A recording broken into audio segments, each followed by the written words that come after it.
സമാനതകളില്ലാത്ത പാമ്പുകടി പേടിയിലാണ് ഇന്ന് നാട്. ചൂട് വല്ലാതെ കൂടിയതോടെ ജനവാസ മേഖലയിലടക്കം പാമ്പിന്റെ ശല്യവും കൂടുതലാണ്. തണുപ്പും തണലുമുള്ള സ്ഥലങ്ങളിലേക്കാണ് പാമ്പുകൾ എത്തുന്നത്. ഭയപ്പെടാതെ വളരെയധികം ജാഗ്രതയോടെ പെരുമാറേണ്ട കാലമാണിതെന്ന് അധികൃതർ പറയുന്നു. പാമ്പുകടിയേറ്റാൽ തന്നെ രോഗിയെ പരിഭ്രമപ്പെടുത്താതെ ധൈര്യം പകരണമെന്നും മുറിവേറ്റ ഭാഗത്തെ വസ്ത്രങ്ങൾ മാറ്റിയ ശേഷം ഇടതുവശം ചെരിച്ച് കിടത്തണമെന്നും ആരോഗ്യവകുപ്പ് അധികൃതർ പറയുന്നു. തുടർന്ന് ആന്റിവനം ലഭ്യമായ ആശുപത്രിയിലേക്ക് ആളെ എത്തിക്കണം. പാമ്പുകടിയേൽക്കുന്നവർക്കായി കോട്ടയം ജില്ലയിലെ 11 സർക്കാർ ആശുപത്രികളിലും 6 സ്വകാര്യ ആശുപത്രികളിലും ചികിത്സ ലഭ്യമാണെന്ന് ജില്ലാ മെഡിക്കൽ ഓഫീസർ ഡോക്ടർ എൻ പ്രിയ അറിയിച്ചു. Kottayam medical college, Kottayam ICH, ജില്ലാ ജനറൽ ആശുപത്രി, ചങ്ങനാശ്ശേരി ജനറൽ ആശുപത്രി, കാഞ്ഞിരപ്പള്ളി ജനറൽ ആശുപത്രി, പാലാ ജനറൽ ആശുപത്രി, പാമ്പാടി താലൂക്ക് ആശുപത്രി, വൈക്കം താലൂക്ക് ആശുപത്രി, കുറവിലങ്ങാട് താലൂക്ക് ആശുപത്രി, Uzhavoor KR Narayanan memorial speciality ആശുപത്രി, എരുമേലി സാമൂഹികാരോഗ്യ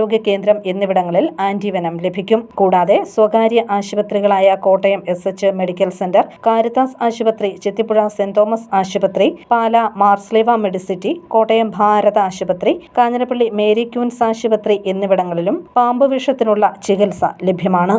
ന്യൂസ് ബ്യൂറോ, പൊൻകുന്നം.